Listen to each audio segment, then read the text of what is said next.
Bonjour et bienvenue dans l'émission de voyance. Christophe, votre voyant, répond à toutes vos questions. Il s'appuie pour cela sur les tarots et sur son étonnante faculté d'intuition.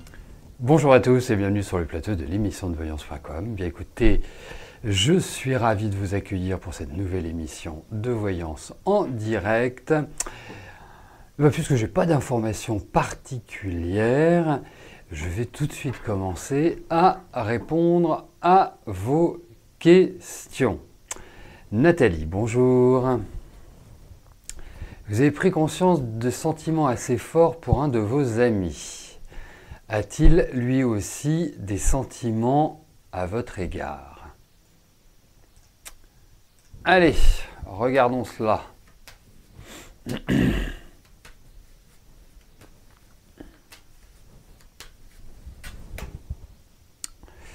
Donc Cyril et vous.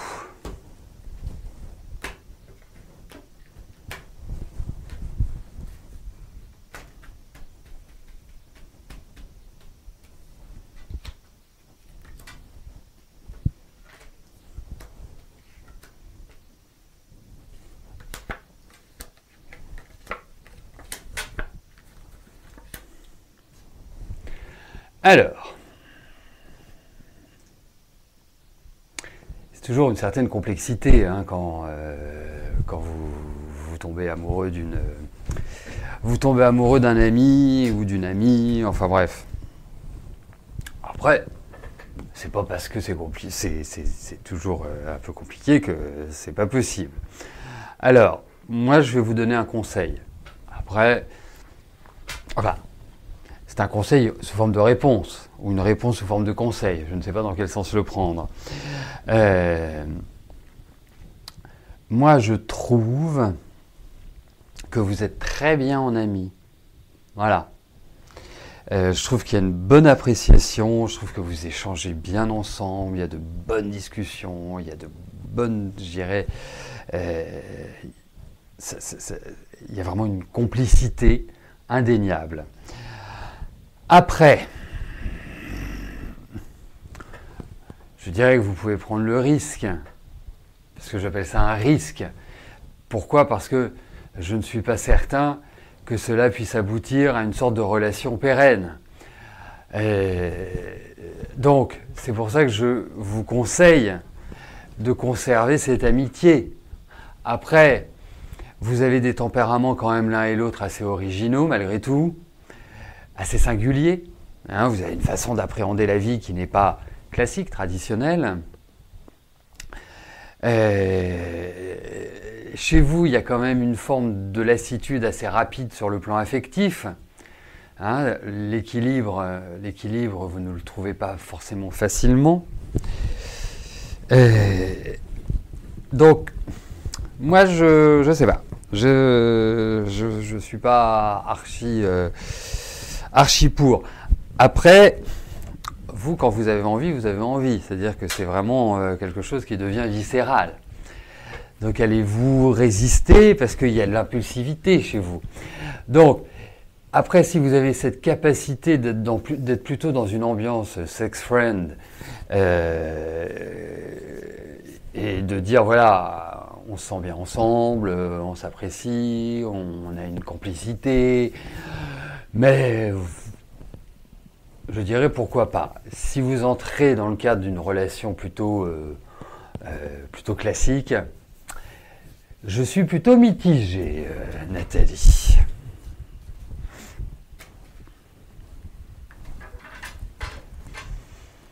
Non, mais ça c'est possible, c'est possible. Voilà, vous commencez une relation avec quelqu'un sur le plan de l'amitié, et puis les choses se transforment.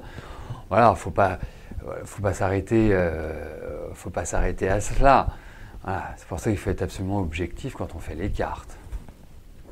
C'est le plus important. Allez.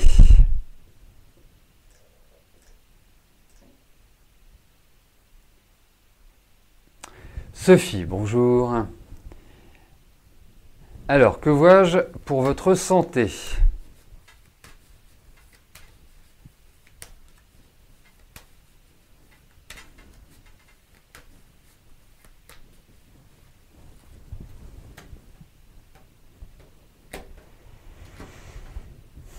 Ah, bonjour. Bonjour, papesse retournée. Allez, voyons sur votre état de santé.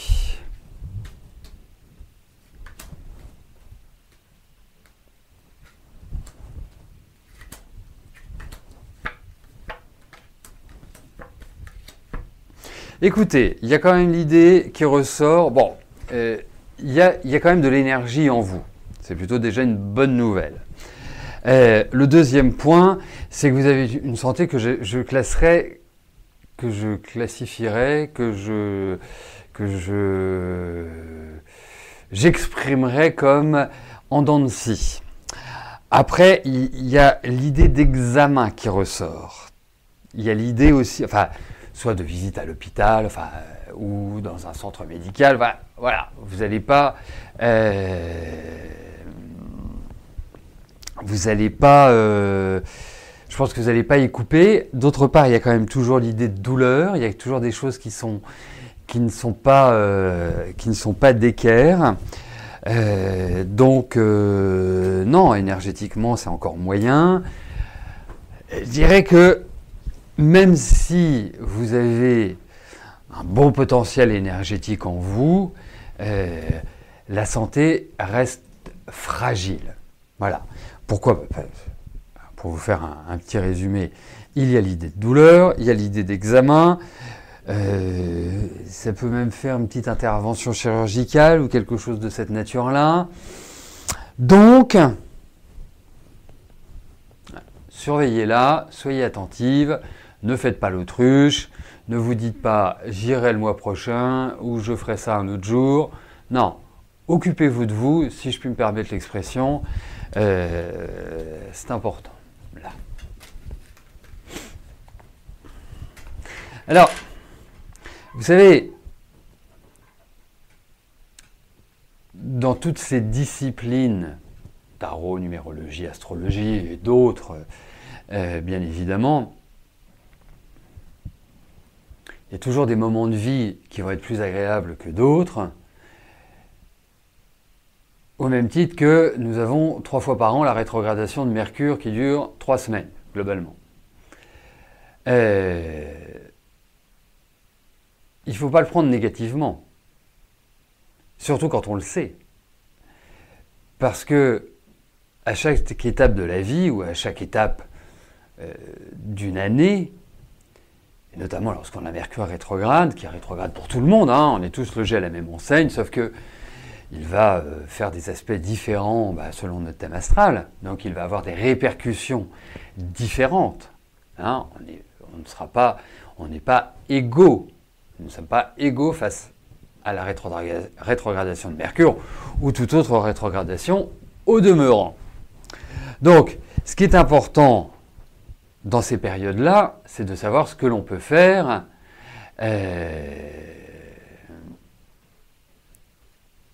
et surtout ce que l'on ne doit pas faire. Voyez ?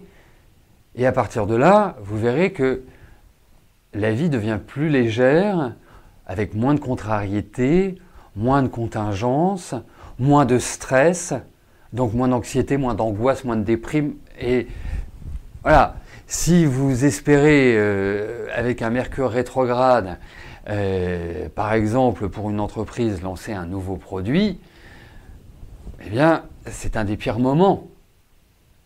Si vous ne le savez pas, eh bien, vous allez vous dire « je ne comprends pas, pourtant on a fait des tests, on a consommateur, marketing, tatati, tatata, on a un packaging qui a plu, on a un produit qui est révolutionnaire, et pourtant on essuie des critiques, et pourtant le réassort n'est pas celui auquel nous nous attendions. » Oui, avec un Mercure rétrograde, si on désire lancer un produit, vaut mieux partir 3 semaines en vacances et puis réfléchir à est-ce que l'on a bien regardé dans tous les aspects de ce produit ce qui pouvait éventuellement ne pas convenir. Vous voyez, c'est Mercure rétrograde va nous mettre devant nos problématiques et on va les regarder avec un œil différent. Donc, on pourra consolider, on appréhendera la situation avec un regard pas forcément plus juste, mais que l'on n'avait pas avant la rétrogradation de Mercure. Donc il faut vraiment, voilà, faut se détendre, il n'y a rien de grave, il faut juste se dire, voilà, je vous parle depuis suffisamment longtemps de Mercure rétrograde pour que vous sachiez ce que vous avez à faire. Mais faut pas s'enfermer ou faut pas considérer cela comme négatif.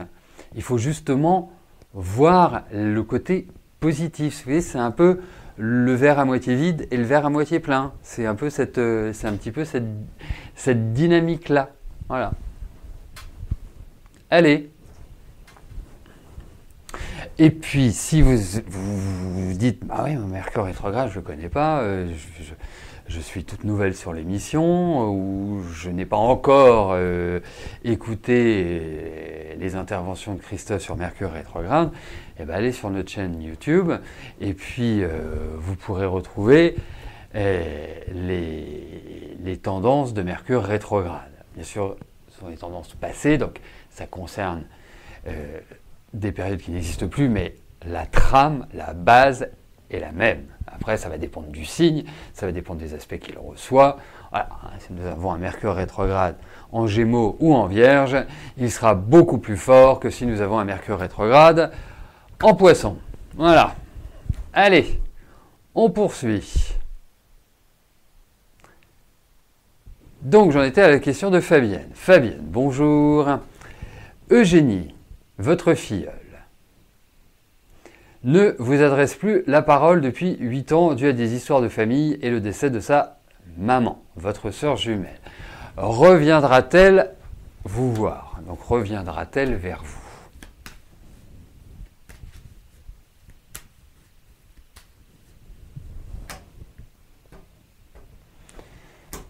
Allez.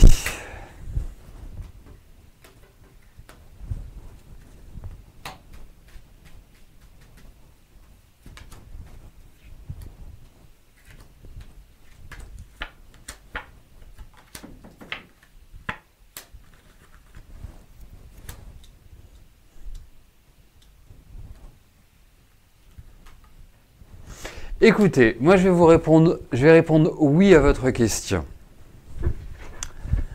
Après, il faut quand même voir différentes choses. En ce qui vous concerne, au niveau de ce tirage, vous apparaissez comme étant un peu strict, rigide sur vos positions. Ça n'enlève pas un aspect affectif, émotionnel très fort, mais vous pouvez vous raidir. Et je dirais, pas parce que c'est vous qui me posez la question, mais je dirais que je trouve que quelque part vous êtes un peu dans votre bon droit. Et il y a vraiment un problème, pas spécifiquement pour vous, mais il y a vraiment un problème de communication, c'est-à-dire comment on dit, en misunderstanding, d'incompréhension ou de mauvaise compréhension des paroles. Venons-en à votre filleule, qui n'est pas non plus, alors qui peut être un amour adorable, ce que l'on veut, mais je la sens quand même plutôt égoïste. Vous voyez? Alors, vous me direz, à 20 ans, on a le droit d'être égoïste, mais en même temps, il n'y a pas d'âge pour ne pas l'être. Hein? Comme il n'y a pas d'âge pour l'être, les grands adultes nous le prouvent assez régulièrement. Donc, et quelque part, je trouve qu'elle n'a pas forcément bien agi. Elle a été un peu borderline, elle a été un peu limite dans son approche. Je pense aussi qu'il y a l'intervention d'un tiers dans ces problématiques-là. C'est pas simplement voilà, votre filleule qui s'est dit oui, ma tante, ma marraine, voilà, il y a ceci, il y a cela. Pour en venir quand même à la réponse. Hein. Donc cette tiers personne que j'estime plus étant un homme, au niveau de ses cartes, et donc la finalité, à part le thé à la menthe, ce qui est une excellente finalité au demeurant, c'est oui, vous allez retrouver vous allez vous revoir, vous allez rediscuter ensemble, il y a cette idée-là qui ressort. Donc, quelque part, il faut peut-être donner du temps au temps. Là, vous avez traversé une période qui n'a pas été vraiment très très simple cette année. Hein, je ne sais pas quand... Ah bah depuis 8 ans. Parce que j'allais dire, je ne sais pas de quand est décédée votre sœur, mais en tout cas, vous avez traversé une période qui n'a pas été évidente. Vous verrez, ça reprendra une tournure un petit peu plus sympathique. Voilà. Donc, oui, vous reverrez votre filleule, oui, vous rediscuterez avec votre filleule. En tout cas, il y a l'idée de contact dans ce tirage Fabienne.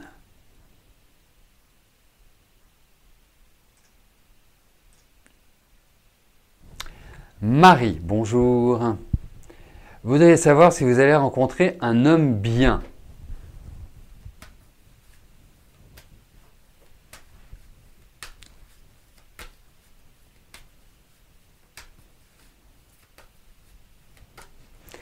Allez.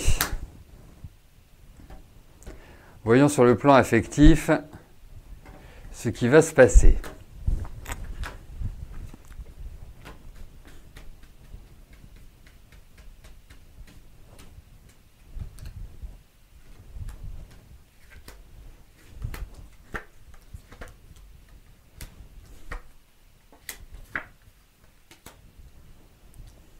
En fait, vous êtes la bonne copine, Marie. Donc, vous êtes celle qui aidait, vous êtes celle qui prenait en main les autres. Enfin voilà, c'est super de vous avoir dans votre entourage, en fait. Mais après, sur le plan affectif, c'est une autre histoire, puisque vous apparaissez comme étant la meilleure amie, la bonne amie, pardon. Et puis je trouve que, voilà, enfin, ça peut être aussi une sorte d'aperçu de votre année 2019 qui n'a pas été vraiment topissime. Je parle sur le plan affectif, hein, bien évidemment. On peut dire aussi que votre vie, je ne vais pas dire qu'elle est consacrée uniquement au travail, mais vous êtes, à mon sens, une grosse bosseuse. Donc il y a beaucoup d'énergie déployée, après je sais pas, vous êtes peut-être à la retraite, mais il y a beaucoup d'énergie déployée en dehors. Après moi je vais vous dire une chose, c'est que vous me demandez si vous allez rencontrer quelqu'un de bien. Moi je pense que déjà il y a une rencontre, déjà c'est un premier point, qui ouvre à des perspectives plutôt sympathiques. C'est un deuxième point. Et je me demande si c'est pas quelqu'un de plus jeune. Troisième point. Alors, plus jeune ou en tout cas un homme, voilà, dynamique. Voilà, pas un mollasson ou quelqu'un qui va passer sa journée devant la télé à regarder ce qu'il veut bien regarder d'ailleurs. Hein. Il y a plein d'émissions sympathiques sur la télévision. Donc, moi, je pense que les portes restent ouvertes. Il n'y a pas l'idée de solitude. Il n'y a pas l'idée où vous allez vous retrouver comme ça, le bec dans l'eau. Vous en avez besoin. Vous en avez envie. Ce sont deux points quand même extrêmement importants. Donc, ça va rouler. Voilà. Ça va dans la bonne direction. Après, dans ma pratique, il est très clair que je serai capable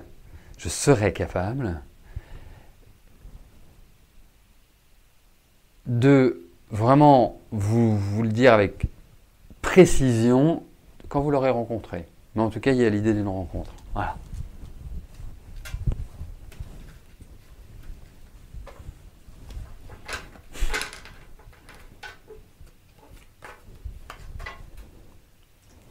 Armel, bonjour. Votre ex qui a acheté votre voiture depuis 2 mois. Ah, votre ex a acheté votre voiture. Il a souvent des pannes. Il a décidé de prendre un expert pour établir des vices de forme dans le but d'annuler la vente de la voiture, dans le but de vous nuire, vous supposez, que va-t-il se passer? Bon.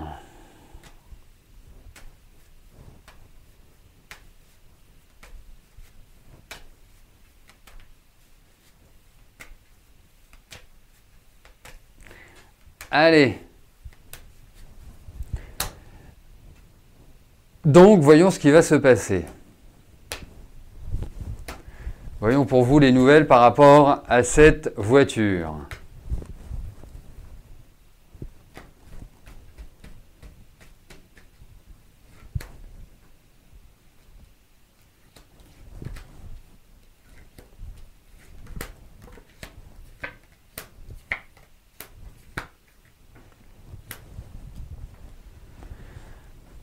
Allez, vous y allez cool.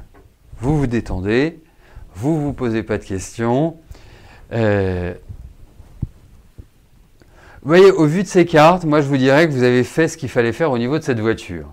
A priori, vous avez fait les contrôles techniques, enfin, bref, les réparations, les contrôles, comment ça s'appelle, les bilans, bref. Je pense que vous êtes quelque part insoupçonnable et que vous n'avez surtout pas dissimulé quoi que ce soit. C'est mon sentiment. Hein, je vous trompe peut-être, mais vous paraissez honnête. Donc, ce qui veut dire que c'est soit la faute à pas de chance, soit un mauvais concours de circonstances, soit il maltraite aussi la voiture. Vous savez, vous avez des gens qui conduisent comme des imbéciles. Hein, donc voilà, mais en tout cas, je n'ai pas le sentiment que vous puissiez ou que vous soyez dans l'obligation de rembourser ou de reprendre la voiture et de lui faire le chèque sur la route inverse. Non, j'ai pas cette impression-là.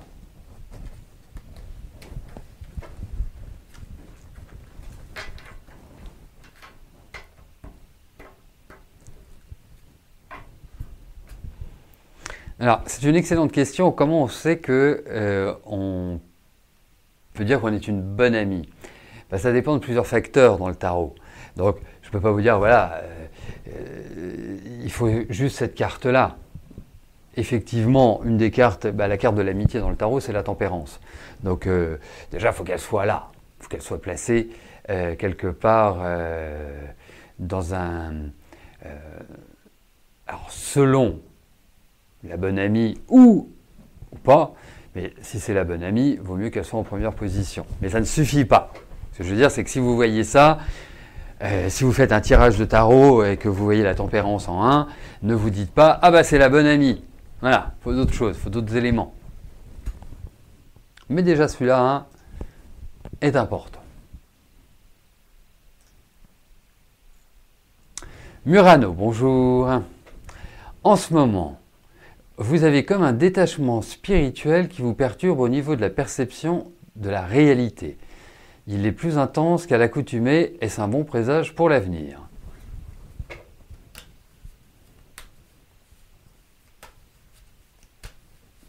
Allez.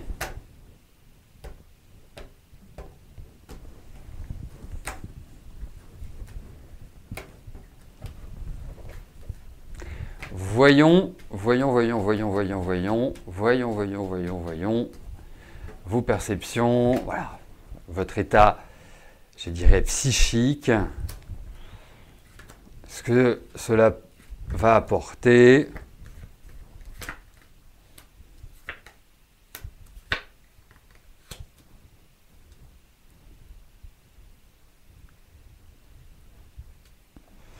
Alors, souvent, ces états qui, quelque part, nous transforment, nous transmutent même, peuvent être sont perturbateurs. Ça veut dire qu'on est en train, je dirais, de vivre une sorte d'accouchement de soi-même. Il y a une transformation intrinsèque qui se produit. Effectivement, il y a l'idée de perturbation. Effectivement, alors je vais vous dire un truc complètement qui n'a rien à voir. Surveillez tout ce qui est en rapport avec l'eau, mais plus précisément tout ce qui est en rapport avec les réseaux souterrains. Les deux réseaux souterrains sont les réseaux Curie et les réseaux Hartmann. Voilà. Surveillez, alors je ne sais pas si vous faites de la radiesthésie ou si vous avez quelqu'un qui fait de la radiesthésie autour de vous, mais surveillez cela. Je pense qu'il y a peut-être des choses à modifier dans votre espace de vie, à mon sens. Donc il n'y a rien de catastrophique, au contraire. Je pense que vous allez développer une philosophie différente, une philosophie d'apaisement, de sérénité. J'ai même le sentiment que vous allez faire un voyage, qu'il y a quelque chose qui va être un déclencheur. Enfin, c'est-à-dire que c'est ce voyage qui va être déclencheur. Hein, c'est pas le déclencheur, c'est pas le déclencheur qui fera le voyage. Mais j'ai l'impression qu'il y a un voyage qui va se faire, voilà, qui va se produire. Alors, comme on est sur des zones un peu subtiles, le voyage n'est pas simplement physique. Hein. Il y a ces éléments-là. Donc, mais autrement, je pense que vous allez être balayé par un vent nouveau. Soyez dans l'acceptation, en fait. Voilà, soyez le réceptacle. Ça me paraît être bien. Mais je vous trouve très perturbé quand même. Vraiment très très perturbé. Voilà. Alors, je ne sais pas depuis combien de temps vous vivez cette expérience. Si ça a commencé avec la rétrogradation de Mercure, ce n'est pas anormal. Et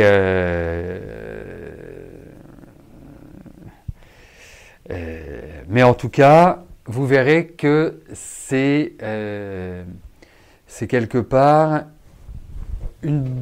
ça s'avérera être une bonne phase. Voilà. Voilà, bah écoutez, nous arrivons au terme de notre émission. Donc la prochaine émission aura lieu vendredi dès 13 h. N'oubliez pas que demain nous sommes jeudi et que le jeudi, ce n'est pas ravioli, hein, c'est pas là où je voulais en venir.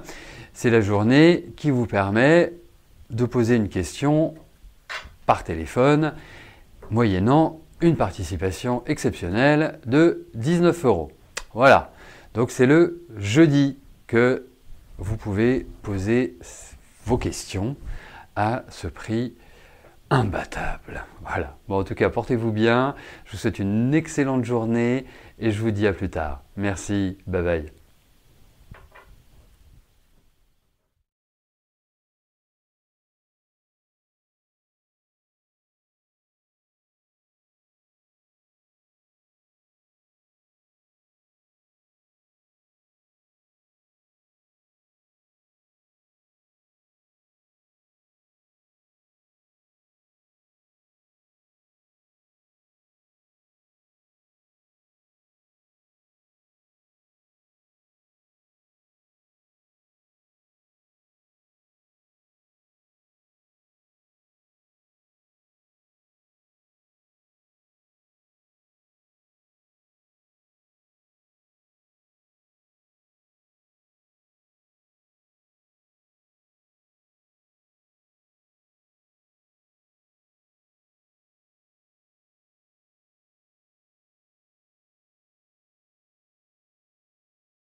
N'oubliez pas que du lundi au vendredi, à partir de 13h30, je réponds en direct à vos questions sur le site de l'émissiondevoyance.com et j'aborde avec vous tous les sujets qui vous tiennent à cœur.